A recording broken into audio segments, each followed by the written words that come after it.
Good afternoon, everyone. Welcome. It's a pleasure for me to be here this year, second year in a row for me at MEDays. It's a pleasure. Thank you so much for the Institut Amadeus for inviting us again.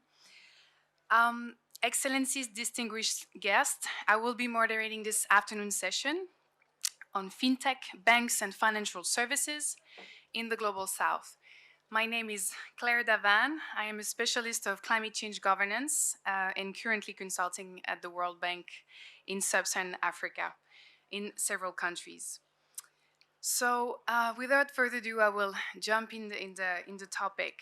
In the realm of financial services, FinTech in particular has gained prominence over the years.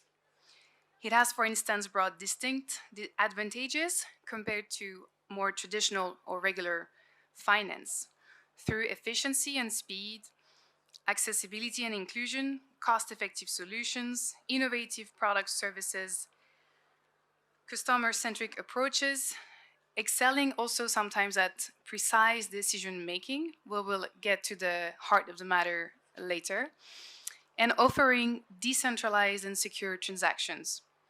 With this said, FinTech is no silver bullet.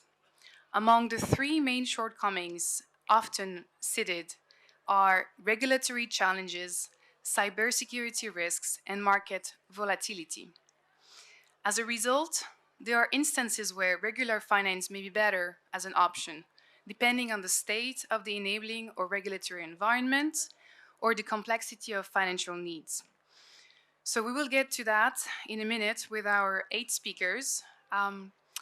Given the time that we have allocated, we will go for a first round of questions with our speakers, and we will see how much time we have left for questions with the audience.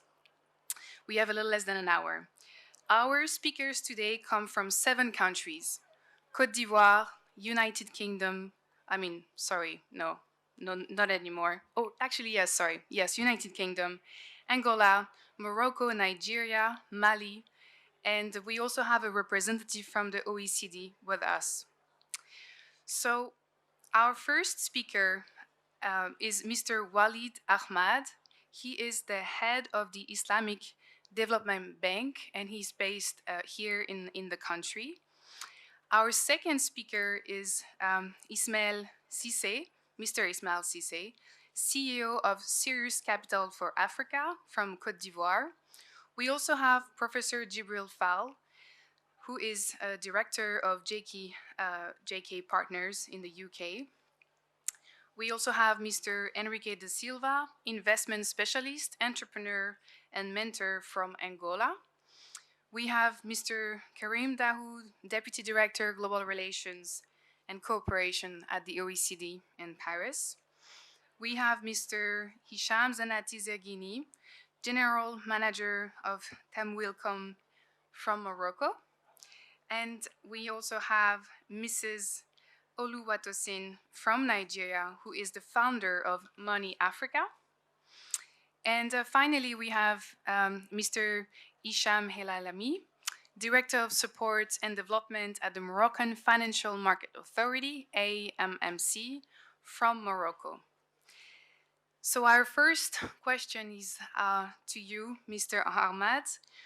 From your perspective, can you tell us a little bit about what financial inclusion entails and how the bank that you are presiding is supporting? Thank you very much, Davan. I'm really pleased to be with you here today. And don't know actually where to start, but let me just try to break the ice and talk a bit about development and the work that we do from past experience in terms of helping member countries to unleash their capacities. The issue really is about inclusivity, and inclusivity has many meanings, and each one of us here in the table, I'm sure they have a different definition of inclusivity. However, for me, inclusivity means full ownership by the country. When we design a project, development project, the project has to have very key objectives that are results anchored, that help to increase the creation of wealth in a country, boost the creation of new assets and the productive capacity. So all our lending within the Islamic Development Bank has been of that spirit, creating wealth, adding to the productive capacities, because our lending is not based on anything other than asset creation, wealth creation, and helping member countries to repay back these loans. So in a way, we're trying to put a face, a human face on development. So banks, international financial institutions need to have that. Let me share a quick story. Maybe I will end with that. Inclusivity is about blending finance. So we help member countries not to burden them with additional debt, with the mountains of debt. We have a program which is a win-win for all, where philanthropists come together with the bank in a very unique business model to maximize the impact of the development projects. And the formula is that we give interest-free loans. So instead of a philanthropist going alone to a country with grants only, or if we go alone with lending on a market-based apparatus, what we have done now is we have a marriage between the bankers, the philanthropists, the bilaterals, the multilaterals, all in one model, whereby the country, the final recipient, receives these very concessional lending, it's blended finance, and repays back the loan to the financial institution, which really guarantees sustainability and key objectives and impact on the ground.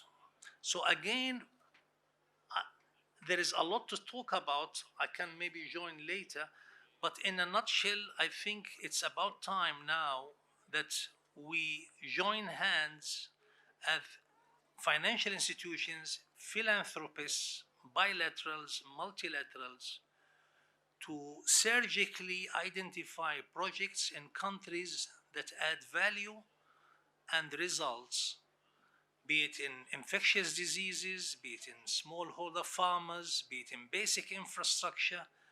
These are projects that will really create value, assets to these countries, and the countries would repay back those interest-free loans to the financial institution concerned. So that's for me, inclusiveness is about not only the design of the project, but how these funds are coming together from different donors and bankers and philanthropists all together. I hope that is enough. Thank you. Thank you very much, Mr. Ahmad, for sharing your perspective on what inclusion means and framing the conversation that is to come. I will now move to Mr. Cisse. welcome. It would be great for us to hear your perspective on the critical steps that you think African fintech startups can take to attract investment while ensuring sustainable solutions. Also, if you can elaborate a little bit on financial inclusion and considering both regulatory environments and consumer needs. Thank you. Bonsoir. Donc, c'est un plaisir de participer à ce panel et de partager mon point de vue sur ce sujet qui est clé sur l'inclusion financière et le rôle que la FinTech a joué pour arriver à accélérer cette inclusion financière. Donc, votre question était assez vaste, donc je vais essayer de répondre de manière assez brève et parler de l'accès au financement. Parce que en tant que dirigeant d'une banque d'affaires qui est spécialisée dans tout ce qui est mobilisation de financement, nous sommes toujours approchés par des initiatives technologiques et nous avons pu, comme on dit, mettre le doigt sur certains facteurs qui peuvent être des facteurs bloquants pour l'accès au financement des fintechs dans notre écosystème. Le tout premier point que je veux noter, et c'est un point qui est aussi clé en termes d'inclusion financière, c'est le fait de voir la technologie comme un moyen et non une fin. Je veux dire, le modèle économique derrière les différentes initiatives technologiques est extrêmement important parce que même quand on parle d'inclusion financière, vous allez parler à un paysan d'un village reculé d'accès aux services bancaires. Mais qu'est-ce que ça signifie pour lui? Quelle est la valeur ajoutée? Quelle est la proposition de valeur que nous lui proposons en lien avec ces services-là?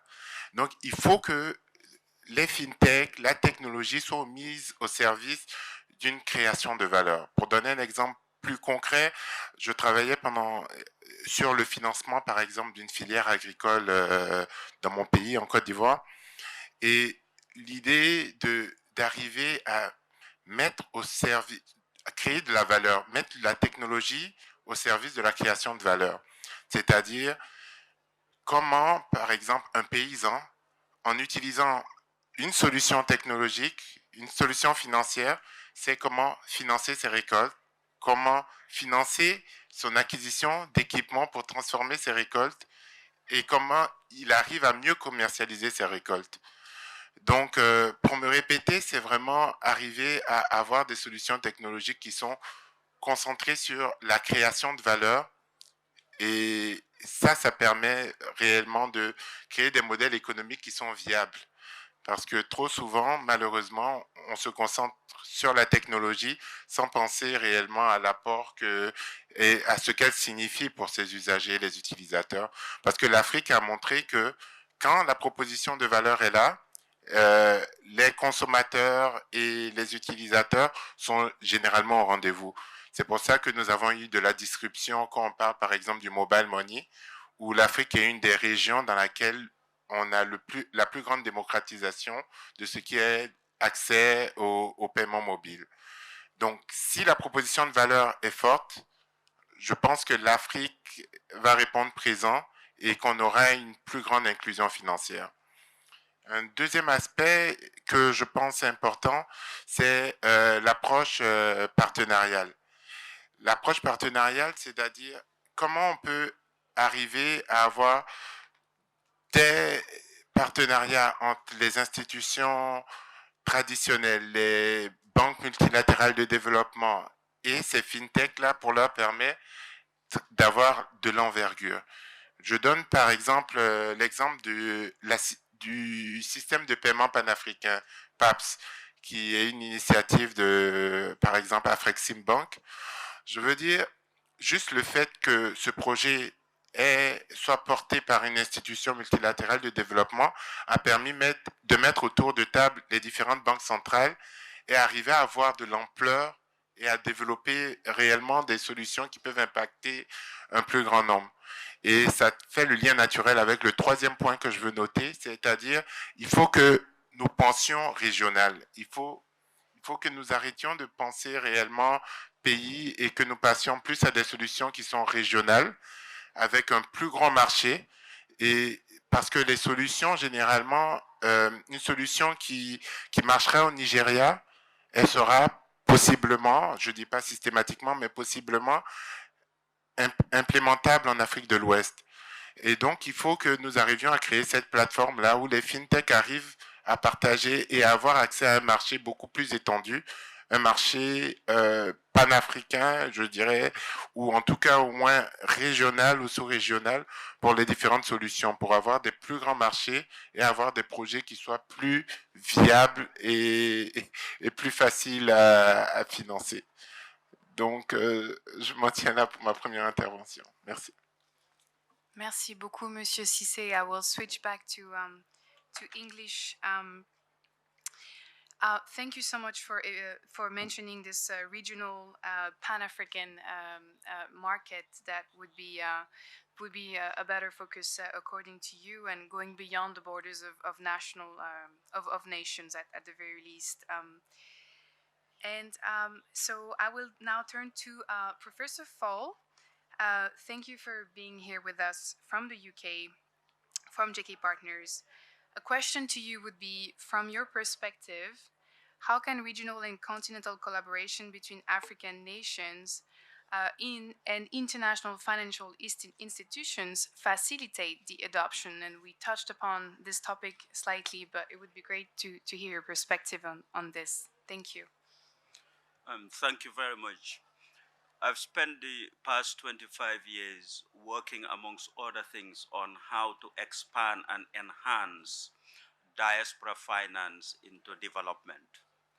And interinstitutional partnership and the use of financial technology have been the crucial game changers.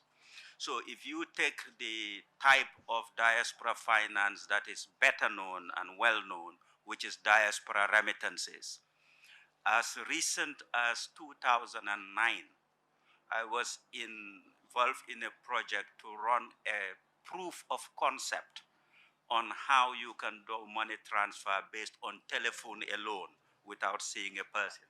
And that's very recent. Now almost a significant chunk of money transfers, remittances, is done using FinTech platforms.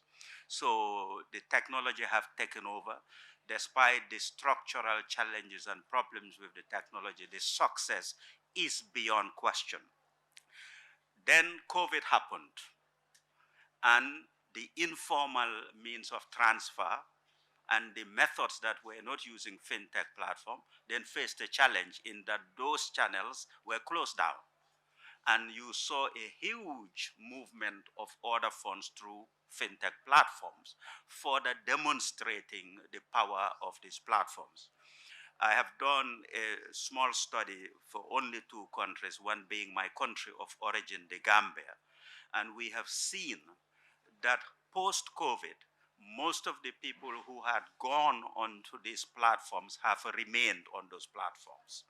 They may still be doing some other non-tech-based transfer, but they've not given up the platform. So that shows that the future is in the technology. Now, what that technology is doing in relation to diaspora finance is, as I said before, on remittances. So what we've been working on recently, as part of an ongoing support we've been giving to the African Union in partnership with institutions across the world, is on opening up other forms of diaspora finance. And for the purposes of this discussion, I'll focus just on portfolio investment. How then can you take the diaspora savings that are the bits of money that we're not already sending to family through remittances, but we're keeping in our bank statements in the countries, host countries? How can African countries attract that using FinTech platforms? So we're now developing a platform whereby participating countries can put their local currency bonds onto those platforms. The diaspora are already familiar with doing financial business using these apps. And of course, it has all the benefits of transparency. All of your evidence is there. And it can do something revolutionary. That is, it would bring a retail element to bonds in Africa. Right now, the reason why we criticize some of the commercial banks in Africa as being lazy is they collect all of our savings and they do nothing but earn money from treasury bills and treasury bonds. So if you open it up on a retail platform so that I don't need to have $10,000 to subscribe to a bond, but I can subscribe with my $100 using an app that I'm familiar with, then that would bring up a whole new sector. The partnership element, the van, is that this is still financial marketing and this is still regulated finance. So the platform and the whole system need to obey all of the laws in the participating countries in Africa and all of the regulatory frameworks, be it SEC in the US or the European Union or of course the United Kingdom. But for Africa, if you cover these three jurisdictions, virtually you've covered over 90% of diaspora investment. And in terms of the one sort of threat that always mainly regulators in Europe particularly and occasionally in America come up with, based on whatever the political situation is, they would then say that these remittances, this foreign money, is financing, it's either money laundering or financing terrorism or also or manners, things like that. The evidence is overwhelming. It's a red herring. It is overwhelming that if you want to launder money, go to a big bank and bribe them and pay it. That's how it's done. And I can say that publicly. If I had time, I could even list names of banks with no risk at all because they've been found culpable in America and have paid billions in fines. Remittances should be, and diaspora finance should be off limit from this so-called de-risking. So from the point of partnerships, it is for regulators, particularly in North America and Europe, to be sensible about these overreaching so-called de-risking policies that they bring into the game to the disadvantage of diaspora and development finance. Thank you. Thank you, Professor Fall. And I am sure we'll have someone on the panel today who could reflect on what you said about the role of regulators in this very specific case of remittances. Our next speaker is Mr. Antonio Enrique da Silva, who's an investment specialist and entrepreneur and a mentor from Angola. We're grateful to have you with us. It would be great if you could highlight specific challenges and opportunities in Angola's financial services sector regarding FinTech and share some of your insight. Yeah, thank you very much for your question. I think that I will start by saying that what we face in Angola, it's replicated across the continent because of the impact that the informal economy has on our grounds. Having said that, that means that we can look at Angola as an example where by approaching both the regulatory frameworks that are needed to be implemented, the adjustment to the logics of how the informal market works and performs, which in their characteristics are very similar across the continent. And if we take that in account and we see the level of dependency that all across the majority of countries in Africa, the informal market plays an important role as an ecosystem that is out of the formality, that represents to me, when we look at the technological advances that are already possible to be implemented and spread around, that represents to me a huge opportunity. How can we address that is the main challenge, because in general, when people see a problem, they get kind of scared about the size of the problem instead of looking at slices of the problem, which characteristics are pretty much similar all over. So in what we do at Investa, we thought that it will be very possible to look at the reality of the informal market just as one that we will be doing when looking at formal activities, where we need to look at the stakeholders that participate in that and try to bring forward some takeaways that they will find priority. Let's say if you are selling goods, if you're a farmer, you're selling goods in the informal market, your tendency is also one day to have access to microcredit. Your tendency is one day to provide health insurance for your family or other social services. And of course, when thinking about a solution or a platform that will enable that, you need to bring forward those takeaways that will make that market interesting for others to come in. Of course, there are other things like connectivity, the access to smartphones, or even how easy it's possible to use those tools. But again, if we don't look at the relevance of that informal market, at the importance of social inclusion and financial inclusion, as it has already been from the financial perspective alone, if we don't look like the other takeaways that I've just mentioned, it's going to be very unlikely that we will be successful in that. So in one word, I think technology plays an important role, and it's possible today with AI, it's possible today with the success stories like in PESA, like some of the examples that Cisse has given that have been implemented in his own country, to spread that same to each of our realities in the continent. Thank you. Thank you very much, Mr. De Silva, for this point. And I just want to highlight that when we talk about FinTech, this can, for the audience, this can be about mobile money, as we've said. It can be peer-to-peer lending. It can be robo-advisors, cryptocurrency, crowdfunding platforms, and so on. It can be many things.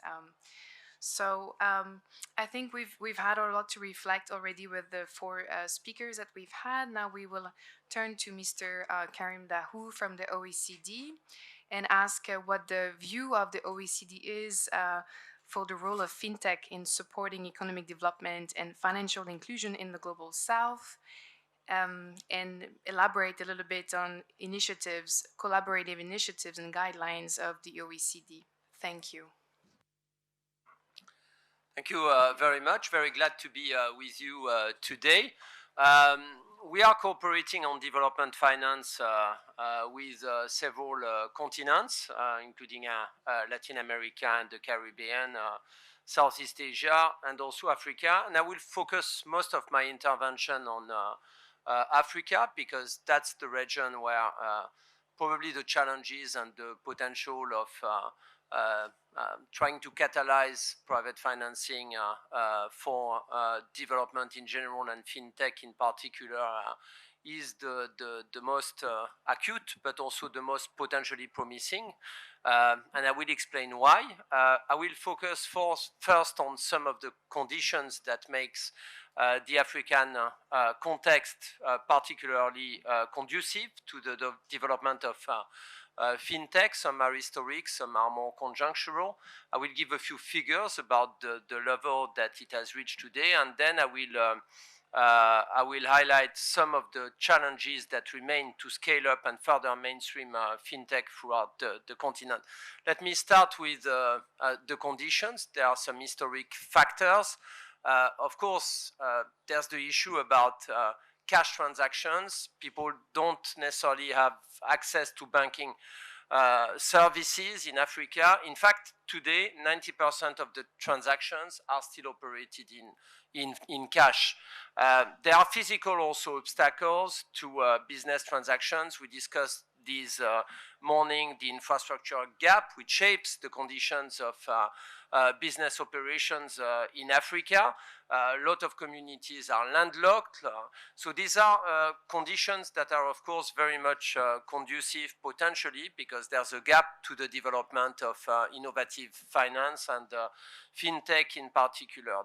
There are also new conditions that are making the potential for digital financial services development really important in Africa. First of all, there's the ever-growing coverage of the continent by internet. There is also the decline in the cost of digital services, from access to internet to mobile phone. There's further digital smartphone ownership. All this is favorable, and it has already translated in a significant development of fintech activities in Africa. Between 2020 and 2021, the number of fintech firms in Africa has doubled from 2,500 to more than 5,000. Of course, the pandemic has been an accelerator for the development of digital services. Like everywhere, penetration has increased also over this period in Southeast Asia significantly. So that has been an accelerating factor for sure. And the revenues that are derived from fintech today in Africa have reached $4 to $6 billion. This is not trivial. But it covers also huge differences across African countries. And if all African countries were reaching the average of fintech penetration that has already been reached in Kenya, these amounts will be increased by 8 times. It will reach $40 billion. So this shows the significant potential for fintech development in Africa. But at the same time, there still are obstacles. Some of these obstacles are regulatory, and there's also a need to provide further business development support to scale up fintech activities. So if I can quickly highlight some of the regulatory and policy challenges to the development of fintech. First of all, payment service providers are not regulated under a single category. In fact, these entities are neither microfinance institutions nor electronic money institutions. And the absence of harmonized regulation hinders their growth. There is also a challenge which is related. This is a broader challenge for the development of financing for development, not only fintech, but it impacts fintech. It's the lack of regional harmonization of the regulations and the policies.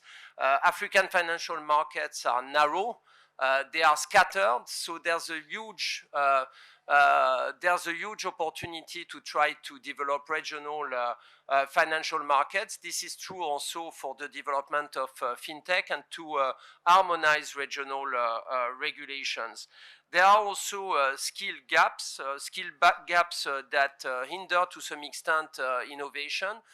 Further skills for the development of for innovation such as cloud, big data, digital security will be warranted. Fortunately, there are more and more countries that are investing in innovation parks, innovation centers, where they develop technical skills that are pretty useful for the development of this industry. But there are also, on top of regulatory and policy obstacles, there more could be done in terms of business development support to scale up the activities of fintech companies. There could be, for instance, innovation or fintech labs at the regional level that could monitor innovation across companies with a view to mainstreaming and scaling up. There is also more efforts. There are more efforts could be also carried out with a view to promote product development, services, and internal processes. In addition, there could be further relationships between fintech companies and startups. And last but not least, there could be efforts made with a view to link up fintech with e-service development at large. For instance, if you look at e-health, these are activities that could be financed through fintech companies, but that can provide access also to people which otherwise do not have access to health services, to some services that are also important for development purposes. So further links between e-payment and such e-services could be developed. Thank you so much. Thank you so much, Mr. Daou, for this very broad and detailed explanation of all the challenges and the view of the OECD on the Pan-African region. something that we've touched upon already a little bit earlier, the lack of harmonization and the need for it. With our next speaker, Mr. Zanati Zerghini, thanks for being here. It will be great to see you from a Moroccan perspective, from a private sector perspective, what would be expected or what would be welcome from the, in terms of partnerships with Moroccan or African financial institutions to support FinTech and to promote financial inclusion further.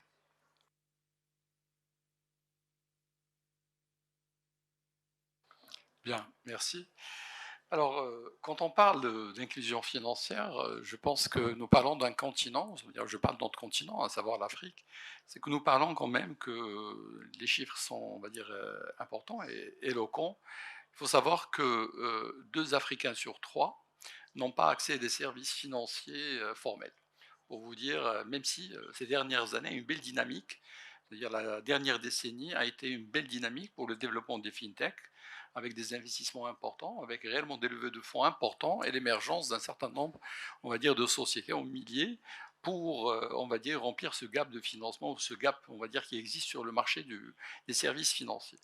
Cela pourquoi ? Pourquoi ? Parce que nous sommes quand même sur un continent avec beaucoup de défis et les institutions financières aujourd'hui ont devant elles beaucoup de défis, notamment celui, on va dire, de l'inclusion financière, et je mettrai surtout l'accent sur la question de l'accès au financement, parce que l'inclusion, comme vous le savez, inclut tous les services financiers, y compris, pas uniquement, on va dire, les moyens de paiement, il y a également des services d'assurance, ça peut être également d'autres besoins financiers comme l'épargne, mais c'est également aussi l'accès au financement. Et là, on va dire, la FinTech a un rôle important à jouer, je crois qu'elle a déjà joué dans un certain nombre de pays, c'est de pouvoir faciliter cette réaction, en tout cas d'une population. Nous sommes sur un continent dont encore une bonne partie de la population est rurale, et donc pouvoir être prêt à ces services financiers nécessite bien sûr de nouvelles solutions, et là la FinTech l'apporte. La seconde chose, c'est le regard que nous avons sur un continent qui est l'Afrique. C'est-à-dire quand on parle de développement de FinTech, on voit les levées de fonds qui se font ces années sur la FinTech, on remarque que, on va dire, certains pays ou certaines régions en Afrique mobilisent beaucoup de ressources versus d'autres pays qui mobilisent des ressources moins importantes. Moi, je parle d'un pays comme le Maroc, dans lequel le développement de la FinTech se fait de manière encore très ralentie, c'est-à-dire au-delà, on va dire, d'une dynamique que connaît celle du continent. Je parle de la dynamique en elle-même. Et au fond, ce regard qu'on doit avoir, pourquoi ? Parce que les situations sont différenciées. Le secteur financier tel qu'il se présente par exemple dans des pays comme le Maroc n'est pas le même secteur financier que vous allez retrouver, on va dire, dans d'autres régions où réellement la FinTech a trouvé cet espace. Nous sommes par exemple au Maroc dans un pays où la supervision bancaire est très forte, où vous avez un secteur bancaire qui est très dynamique, qui se développe non pas uniquement dans son pays, mais également à l'international, sur lequel, par exemple, l'accès aux services financiers, je vous parle par exemple sur être titulaire d'un compte bancaire, ce qui vous permet de pouvoir accéder à ces services financiers, un Marocain sur 2 est déjà bancarisé, arrive à avoir cet accès donc, aux services financiers. Donc, l'espace tel qu'il se présente, point de vue réglementaire, point de vue supervision, n'est pas réellement idoine, on va dire, pour une FinTech, pour qu'elle puisse se développer, versus, comme je disais, des pays pour lesquels, on va dire, il y avait, on va dire, l'offre est moins importante, les gaps de financement étaient beaucoup plus importants, et les FinTech ont trouvé cet espace et cette, on va dire, souplesse pour qu'elles puissent se développer. C'est ce qui explique. Bon, c'est vrai, une belle dynamique, comme je disais, en Afrique, mais ça ne veut pas dire que, on va dire, on a atteint, on va dire, l'objectif, parce qu'on reste sur des moyennes, comme je disais, 2 Africains sur 3 n'ont pas accès à ces services financiers. Et puis, il y a quelque chose aussi qui est une trame de fond quand on parle de l'inclusion financière, surtout sur le rôle des FinTech. Le risque restera le risque. Et un des points importants sur lesquels les États doivent réfléchir, c'est comment dérisquer toutes ces institutions financières pour pouvoir faire en sorte que les financements puissent arriver là où elles ont besoin pour assurer ce développement économique, mais également social. Et je dirais, ça, c'est un des rôles sur lesquels nous travaillons au Maroc sur la question. Quand je dis le Maroc, je parle de l'institution, à savoir Tamilcom, où je pense qu'aujourd'hui, le Maroc a un réel modèle pour l'Afrique. C'est-à-dire aujourd'hui, sur, on va dire, cette idée selon laquelle, comment vous travaillez avec des acteurs sur le marché pour les dérisquer, ouvrir la porte de financement, je pense que nous avons aujourd'hui un modèle qui arrive réellement à créer de la valeur. Je vous donne par exemple en termes de chiffres. Hein. Ce qu'il faut savoir, c'est que annuellement, plus de 3 milliards de dollars est mobilisé en faveur des TPME grâce au système de garantie au Maroc. Sur les chiffres, sur par exemple l'implication du secteur bancaire dans le financement des TPME, il y a 10 ans, la part des crédits en faveur des plus petits, c'est-à-dire les TPE, TPME, représentait 22% des concours bancaires annuellement. En 2022, nous sommes à 45%. Deuxième chose, c'est qu'en termes de collatéral qui était exigé par le secteur bancaire, quelque chose comme 167% en moyenne est exigé des TPME lors de l'accès au crédit. Aujourd'hui, quelque chose comme 60% uniquement de collatéral est exigé. Pourquoi? Parce qu'on a réussi à trouver, on va dire, une réponse, à savoir comment partager le risque avec le secteur financier. Et ce qui est bien dans le système de garantie, c'est que certes, aujourd'hui, nous sommes, c'est vrai, par les chiffres, plus présents dans le secteur bancaire, mais ça fait partie également de la culture, on va dire, d'un pays, de la culture, on va dire, d'une population. Nous sommes dans un pays dont la culture n'est pas une culture de haut du bilan, c'est une culture de dette. Mais on arrive à ouvrir d'autres circuits de financement, que ce soit demain, pourquoi pas, du crowdfunding sur lequel nous allons partir. Nous le faisons également aujourd'hui sur d'autres, comme les AMC, nous le faisons également sur d'autres circuits, mais ça reste des circuits. En d'autres termes, si je dois terminer rapidement sur cette question d'accès au financement, je crois qu'il y a un maxime que beaucoup de gens partagent de manière un peu simpliste en disant que le secteur bancaire ne prête qu'aux riches. Et bien avec notre système de garantie, on arrive à les faire voir riches aux yeux de leur banque, même si elles ne le sont pas vraiment. Merci beaucoup, Monsieur Zanati Zerghini. Thank you so much for explaining how Morocco can be a real model for other African countries and for nuancing the regional Pan-African statement that I made earlier also, and detailing the de-risking and sharing of the risks for funding SMEs. I will now turn to Mrs. Oluwatosin. Thank you for joining us. It's a pleasure. As a leader in financial education and literacy, how do you perceive the role of innovative financial technologies in empowering individuals and businesses in Nigeria, and in particular, the role of your organization, Money Africa, in developing strategies to encourage responsible and informed adoption of FinTech solutions? Thank you. Great.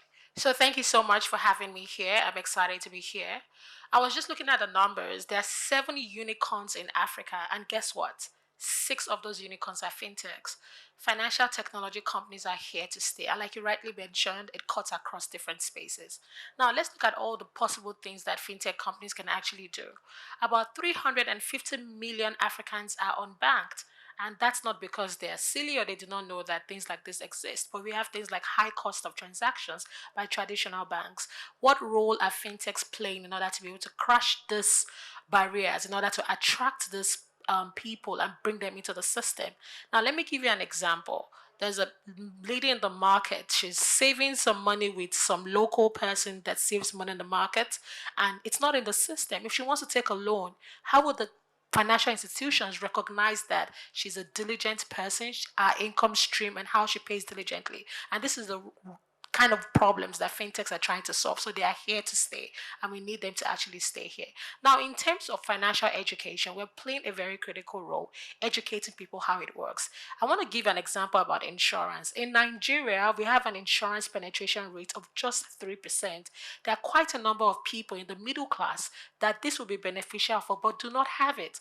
Now, post-COVID, I felt really sick and I was in hospital for about 8 months, but 1 kobo did not come out of my pocket because I had a comprehensive insurance. So we need more people telling stories about this is how it works and this is how insurance works. There are some African countries that are ahead of others. So for instance, in South Africa, they've they've done a better job in terms of selling insurance plan compared to where we are now in Nigeria, but there's room for everyone to play a role, and education plays a critical role. We want to tell real stories using real people and showing how it works, and they want to see people behind it. Now, there's also a trust deficit in the market. People have been made promises in the past and things sometimes do not work as it should be. Some people have invested in the stock market or it just did not turn out. So they have a myth of it not actually working, and this is where education comes in. We have to be very aggressive about the education and basically just simplifying how it works. And financial education companies get to partner with all the other players in the sector in order for this to be a success. So we're talking about micro pensions, we're talking about insurance space, we're talking about investing, savings, just name it. But education has to be at the forefront of it in order to funnel them into the basket and to see it work. I'm very aggressive and very pro fintech, and I really hope the market continues to expand. Thank you. Thank you so much for that very eloquent demonstration of the role of education, literacy, in financial literacy in this field. And 6 out of 7 African unicorns are fintech companies. That's quite an eloquent number as well. We have our last speaker. Monsieur Hicham Elalami will also switch to French in a second. He is the Director of Support and Development at the Moroccan Financial Market Authority, AMSC. And with Mr. Elalami, we'll be discussing the role of markets to mobilize finance in order to support investments in Morocco. Merci Claire. Je suis heureux d'être aujourd'hui parmi vous. Je devais être aussi l'an dernier, mais le Covid en a décidé autrement. Alors, effectivement, le marché des capitaux aujourd'hui peut jouer un rôle bien plus important pour le financement des économies. Alors, la thématique, c'est l'investissement, c'est l'Afrique, c'est la FinTech, c'est l'inclusion financière. Alors, pour l'Afrique, et pour la mobilisation des investissements, notamment les investissements étrangers, il y a aujourd'hui un handicap qui est en fait la fragmentation des marchés. Nos marchés respectifs sont trop petits et donc ils n'intéressent pas forcément des grands investisseurs puisque c'est compliqué de suivre 10, 20 marchés au lieu d'en suivre un seul. Juste, je vous donne une idée. Dans les années 80, je me base sur un rapport donc, de la Banque africaine de développement, il y avait quelque chose comme 5 bourses des valeurs. Il y en a presque une trentaine donc, aujourd'hui. Alors, il y a un point qui a été évoqué aussi pour encourager donc, l'investissement évidemment étranger, c'est l'homogénéisation, si vous voulez, des règles. Alors là, je peux quand même témoigner qu'il y a un progrès énorme au niveau donc, du continent, puisque les différents régulateurs, aujourd'hui, ont fait d'énormes efforts pour respecter donc, les normes internationales, notamment les normes et les principes de l'OICV. Alors, juste pour vous dire, pour la fragmentation des marchés, pour ceux peut-être qui ne le savent pas, donc il y a un projet aujourd'hui qui a été lancé, qui a pour objectif finalement de réunir quelque part les principales bourses africaines à travers donc une plateforme, ce qui va permettre d'avoir un point d'entrée à plusieurs marchés. Deuxième élément, enfin autre élément, pour encourager évidemment les investissements, c'est tout ce qui est diversification des instruments. Donc il ne faut pas se limiter donc aux instruments classiques, et c'est pour ça qu'on voit de plus en plus sur le marché au niveau de l'Afrique donc des fonds alternatifs de capital investissement, de titrisation, de fonds immobiliers, etc. Alors je voudrais quand même dire un mot sur la FinTech, puisque c'est le sujet. Je veux revenir un petit peu au thème qui a été discuté. Alors la FinTech, évidemment, c'est un levier de développement, c'est un levier d'inclusion financière, et aujourd'hui les régulateurs, évidemment, doivent encourager la FinTech. Je vous parlerai évidemment de l'exemple du Maroc très brièvement, je sais qu'on n'a pas beaucoup de temps. Globalement, d'abord, comme vous l'avez comme vous l'avez rappelé, la FinTech, c'est assez large. Il y a tout ce qui est cryptoactif. Et ça, au Maroc, donc, nous sommes en train de réglementer cet aspect. Mais il y a tout le reste, c'est-à-dire la FinTech comme élément d'amélioration de l'efficience du marché et aussi la FinTech en tant qu'outil d'inclusion donc, financière.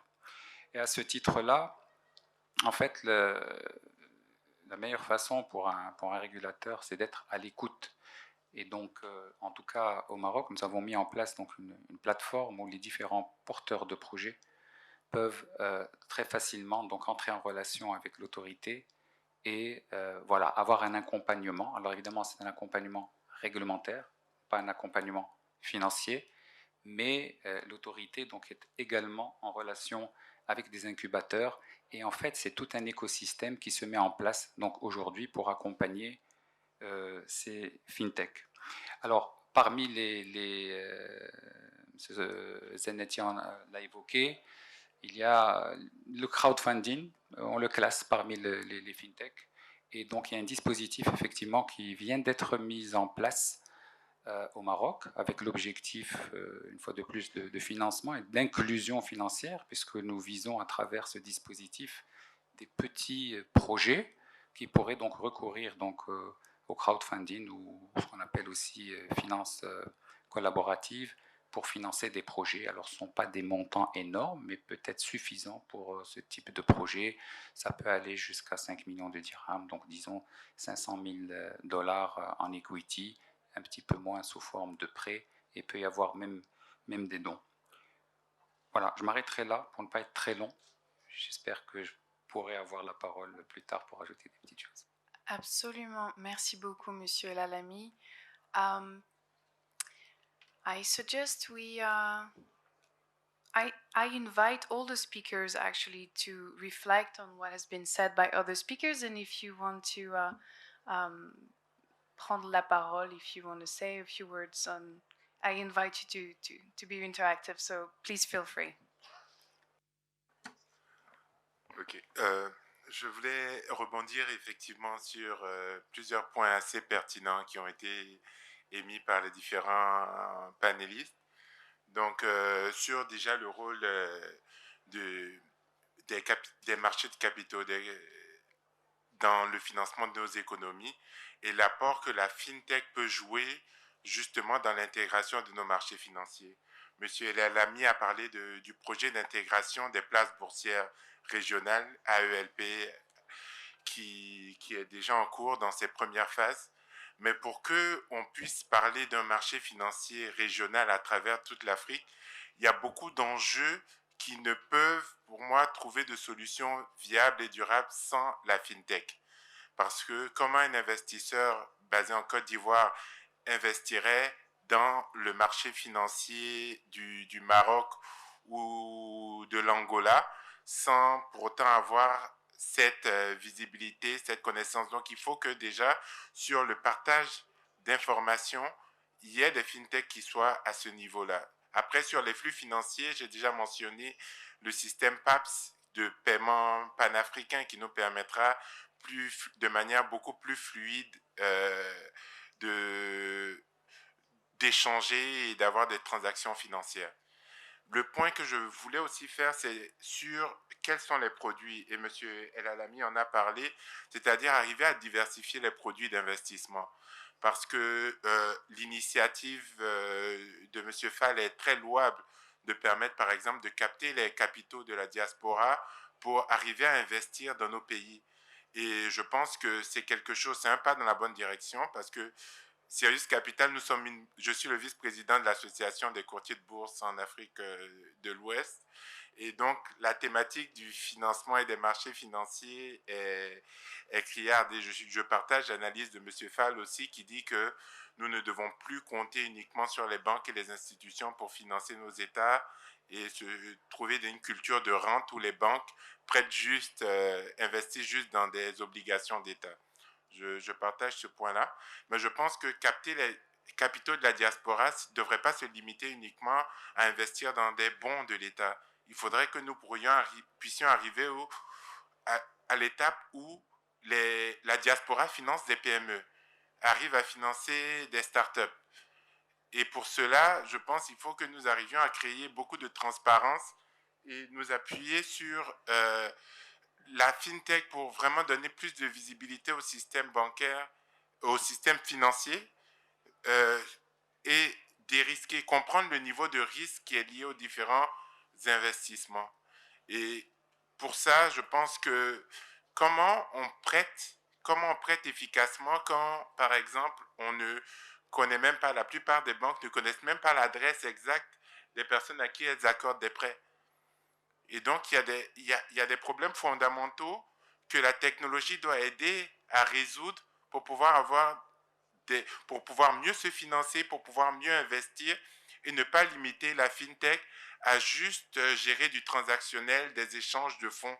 Mais il faut que nous mettions des solutions pour qu'on puisse mieux investir et mieux se financer via la FinTech.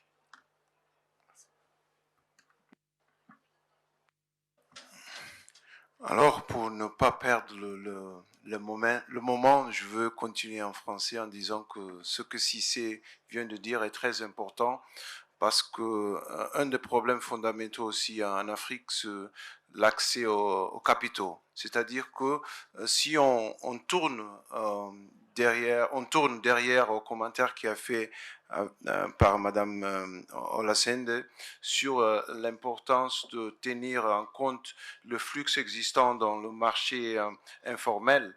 Et si on arrive à ajouter ces flux financiers importants sur le marché formel, c'est-à-dire qu'on trouvera de manière alternative financière beaucoup de projets existants en Afrique. C'est-à-dire qu'on peut commencer à regarder à notre regard vers le FinTech, pas seulement comme un outil facilitant, mais aussi comme une possible, dans le futur, dans l'avenir, une possible alternative à de moyens de financement beaucoup plus flexibles et connaissant de la réalité de nos marchés. Merci.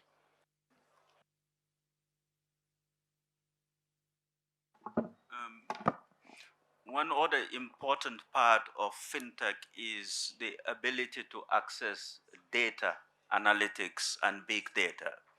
And we've known, for example, that in many countries, particularly in Africa, you can be employed and still be a poor person.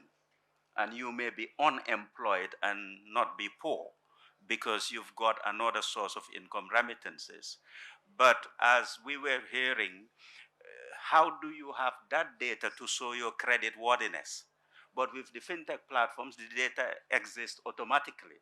So one uses that for not direct cash access, but different forms of enhancing one's financial profiles.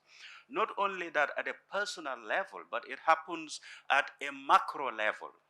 From the early 20s, we were advocating with IMF and others, and some success have been made, that the volumes of remittances that a country receives should contribute to the sovereign credit worthiness of a country. And now it is there. Many countries, the countries that are using it are very few. It's underused. But because the flow is huge and it is regular, and we have now found that it is also counter-cyclical. In economics, we had theorized that diaspora finance is counter-cyclical. That is, even in difficult times, it would come. During COVID, it was beautiful to see theory, to actually witness it happen, in that there was a panic that it will collapse, and it did not happen. It increased. And so countries can use that to improve their credit worthiness, which saves them from borrowing. Of course, individuals can use it. And with innovation and creativity, then there's lots more you can do beyond the ordinary matter of just cash transfers. Thank you. Merci. Alors, je voudrais évoquer 3 points très rapidement, rebondir sur ce qui a été dit tout à l'heure. Dans les FinTech, il y a toujours une dimension paiement, cash. Et là, il y a une chose qui est essentielle, je pense que ça a été dit. Donc, les prestataires de services de paiement, la réglementation donc, qui encadre les prestataires de services de paiement doit être adaptée pour permettre justement aux FinTech d'avoir un accès aux services de paiement qui soit plus facile. Premier élément. Deuxième élément qui a été évoqué, effectivement, c'est la donnée, la data. Les fintechs se basent sur la data. Et aujourd'hui, il y a les problématiques d'API. Et là aussi, il y a une réglementation donc, à la matière qu'il faut faire évoluer. Ce sont des éléments de blocage aujourd'hui, il faut le dire. Troisième élément, c'est la réglementation. La réglementation doit être plus flexible et plus adaptée à l'innovation. Et je le dis en connaissance de cause, parce que nous avons l'habitude, si vous voulez, de mettre des règles assez précises, notamment dans les lois. Et il faut pouvoir avoir une approche différente. Nous l'avons entamée ici au Maroc, il faut la poursuivre. Et je pense que d'autres juridictions font la même chose, en ce sens qu'il faut pouvoir réagir rapidement. Il faut une réglementation qui soit souple, basée sur des principes. Quant à la déclinaison opérationnelle, il faut qu'elle soit à des niveaux qui peuvent évoluer rapidement, sans avoir à passer par un circuit législatif, un parlement, un secrétaire général du gouvernement, etc. Donc voilà 3 éléments, je pense, qui sont importants. Oui, je voudrais rebondir sur quelques-uns des éléments qui ont été aussi également avancés par les panélistes. Je pense que sur le sujet en fait de la fintech vis-à-vis des services que le secteur bancaire est susceptible de fournir, il ne faut pas être trop binaire. C'est-à-dire ce qu'il faut considérer plus largement, c'est la fintech est un support, comme il existe d'autres supports. C'est quels sont les obstacles en termes d'accès au financement et comment renforcer l'écosystème financier dans son ensemble. Alors, il y a beaucoup je l'ai dit tout à l'heure, les marchés financiers africains sont trop étroits et trop fragmentés aujourd'hui, donc je pense que tous les efforts allant dans le sens d'une plus grande intégration des marchés africains sont extrêmement importants pour élargir les opportunités de la fintech comme ceux d'autres opérateurs financiers. On a parlé, j'ai entendu plusieurs des intervenants parler de l'intégration boursière. Il y a aussi d'autres mécaniques possibles, comme par exemple le cross-listing, le fait que l'inscription dans un marché boursier puisse automatiquement entraîner l'inscription dans une autre bourse régionale. Ça permet d'éventuellement harmoniser le développement de bourses nationales et l'élargissement du marché boursier régional. On peut réfléchir aussi en termes de développement de monnaies digitales communes. Je crois que dans des environnements où il y a déjà des monnaies communes, comme par exemple dans le cadre de l'UMOA, on en parle aussi, on parle éventuellement de créer une monnaie à l'échelle de la CEDEAO. Il y a là aussi du potentiel. Ça peut commencer à une échelle modeste, avec un suivi du fonctionnement et dans une perspective d'élargissement des efforts. Il est important aussi, les marchés bancaires africains sont généralement, si on tient compte des comparaisons internationales, relativement concentrés. Si les banques, justement, ne vont pas chercher au-delà des dépôts d'autres sources des revenus, y compris dans le secteur informel qui a énormément besoin de financement, c'est aussi parce que, justement, la concurrence n'est pas toujours suffisamment développée. Donc là aussi, le fait d'élargir le marché financier, de développer la concurrence à l'échelle régionale, ça peut être une voie importante. Et pour finir, effectivement, la question de la cybersécurité est importante. C'est vrai, vous l'avez dit, Monsieur Cissé, certaines banques ne savent pas en fait quels sont les utilisateurs de certains de leurs services. Dans cette perspective, avoir des réglementations régionales avec ce qu'on appelle Data Free Flow with Trust dans le cadre de l'OCDE à l'échelle internationale, c'est comment est-ce qu'on peut permettre la circulation des données pour que les opérateurs financiers puissent bénéficier d'une certaine sécurité quant à leurs opérations, tout en évidemment protégeant un certain nombre de données à caractère personnel. Mais donc la nécessité peut-être de travailler à l'échelle, quand je dis régionale, c'est-à-dire souvent sous-régionale, sur ces questions de circulation des données, mais avec la confiance, tout ça peut permettre éventuellement d'exercer un certain effet de levier pour le développement de l'innovation financière. Voilà. Thank you so much, Mr. Dahu. We have a new speaker who joined us on this panel. I hope you got a bit of feedback from the speakers earlier, so you got a bit of information of what's been said. I will introduce you, Mr. Oloniteru. You're coming from Nigeria, and you are the president of the Crypto Economy Institute of Africa. And with you, well, we would love to hear from your experience from your institute. What do you see are the key factors hindering the adoption of cryptocurrencies, in particular in the African financial landscape? And if you could also discuss a little bit what your organization supports. Thank you. Thank you very much. It's my pleasure to be with you, even though for logistic reasons I arrived late, but I still felt it very important to make the contribution. I will have a presentation, but I will send that later so that it can be on record for the purpose of the organizers of the event. One of the reasons why I'm here to make contribution is to first of all deal with the assumptions that we have in Africa. The assumption that Africans are poor. Because once you have that assumption, then you have accepted failure as a way of life. Because the perceived poor people are not really poor, but we refuse to take them into consideration for the purpose of investment, financial inclusion, and otherwise. We should look at what happened in non-financial investment sector. Why is that sector very successful? For example, Big Brother Africa, Big Brother Nigeria, entertainment. 170 million votes at 30 naira was done in Nigeria that fetched 5.1 billion naira within 3 days. Not from rich people, not from the organized private sector, but from poor, the so-called poor Africans, poor Nigerians. So how come that when it comes to investment, the informal sector are not taken into consideration?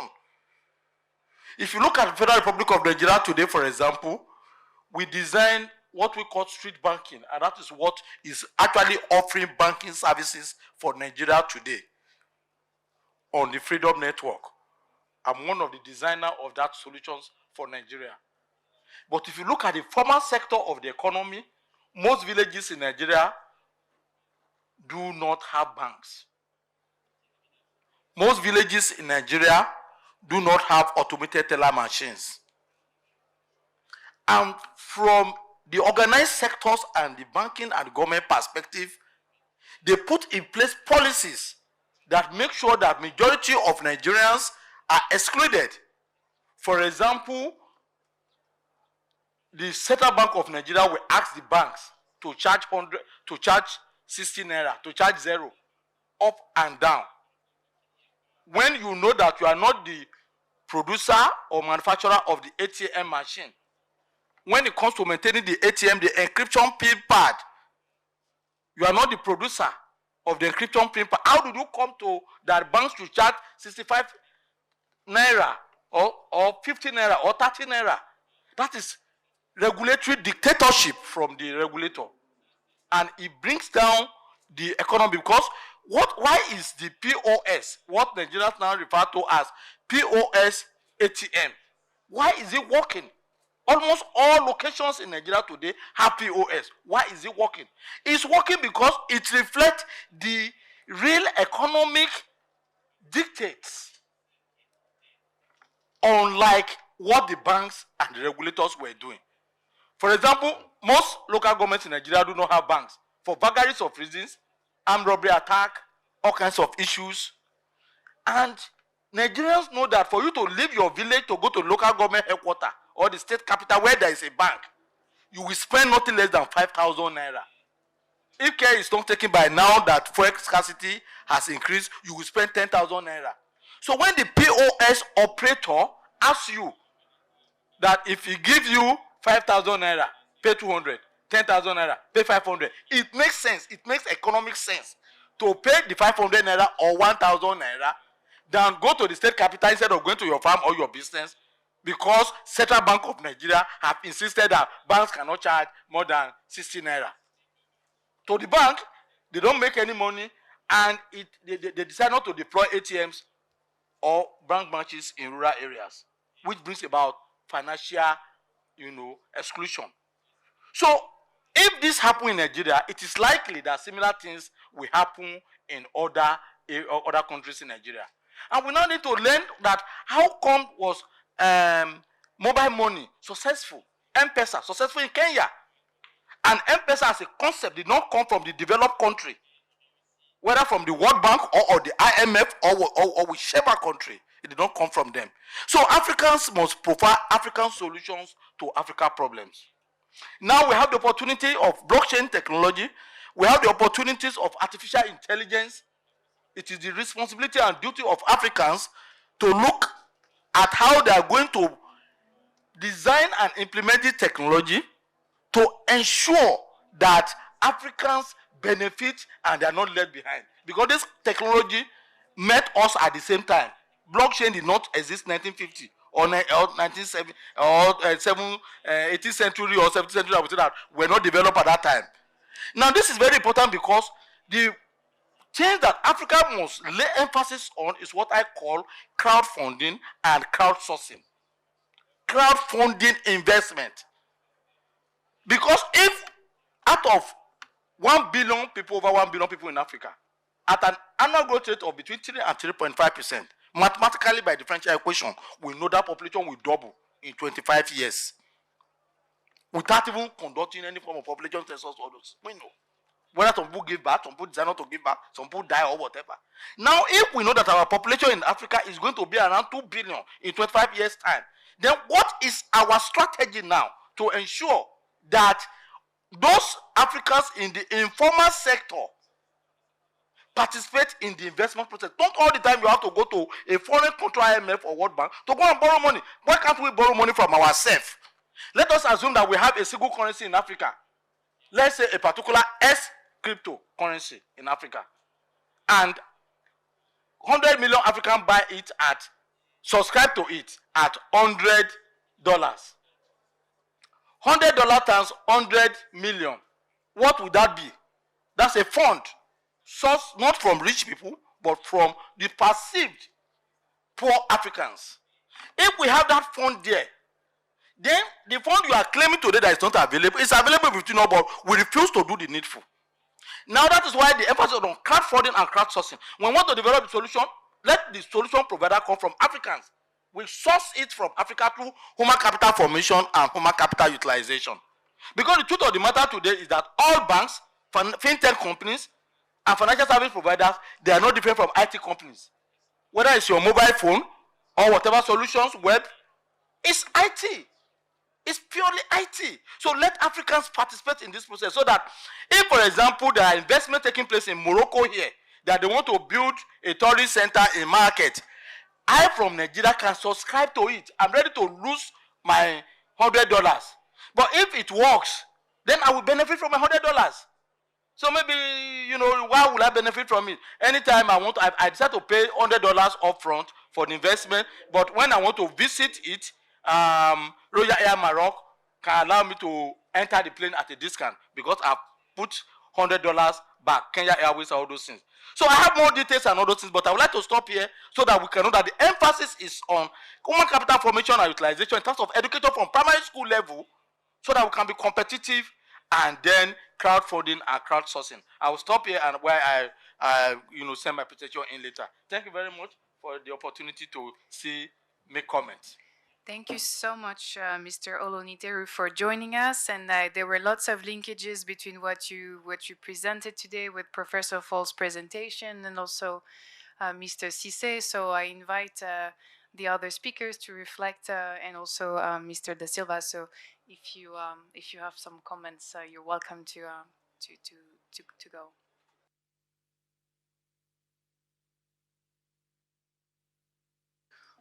We can also open the floor to the audience if there are some microphones. I think. Okay, or you can come to the table to a microphone, just press the button. If you can introduce yourself briefly and be specific in the questions. Thank you. Bonjour, est-ce que vous m'entendez? Donc, Youssef Benjeloun, formateur à l'OFPPT. Donc, ma question, au fait, je voudrais évoquer d'abord le moment où il y avait le tremblement de terre au Maroc, à Al-Haouz. Il y avait vraiment une nécessité de mobilisation de fonds urgents pour essayer d'aider les personnes dans les efforts de sauvetage, etc. Il y avait des initiatives de Marocains à l'étranger, notamment via des campagnes de mobilisation de fonds à travers le crowdfunding. Ce que je trouve dommage, c'est que le cadre réglementaire marocain est en place depuis longtemps. Il y a le Parlement qui a sorti une loi qui, normalement, dans les textes définitifs ont pris du retard. L'AMMC, en tant que régulateur, un peu, on sent qu'il y a l'esprit de la loi ne cadre pas vraiment avec le développement des FinTech, il y a un développement très accéléré, ce qui fait que les lois sont dépassées avant même la création, disons, des plateformes au Maroc. Est-ce qu'on ne peut pas avoir un système où un leadership serait mis en place qui permette un peu l'accélération de ces lois? Je pense à des modèles de pays qui ont débuté peut-être après nous et qui maintenant fonctionnent très bien dans le domaine du crowdfunding, notamment les pays du Golfe. Et merci.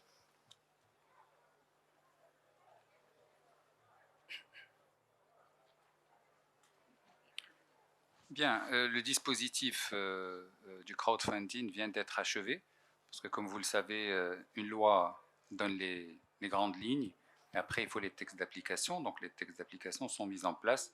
Je rappelle simplement que c'est une activité qui est à la fois supervisée par l'autorité marocaine de marché des capitaux et Banque Maghreb, donc la banque centrale, donc il fallait que l'ensemble des textes, et le ministère qui aussi prend des textes d'application sous forme d'arrêtés. Il y a aussi des décrets qui sont pris par le chef du gouvernement.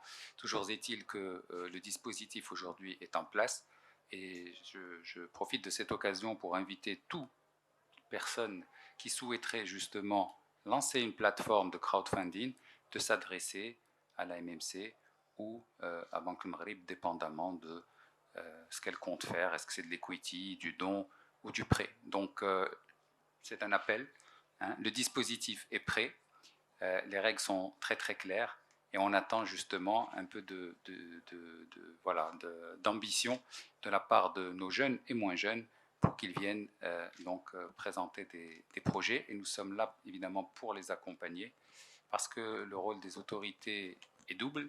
C'est tel que nous le comprenons en tout cas, c'est la conformité, mais c'est aussi le développement du marché, et sur ce point-là nous allons, comme d'habitude, accompagner tout porteur de projet dans ce domaine.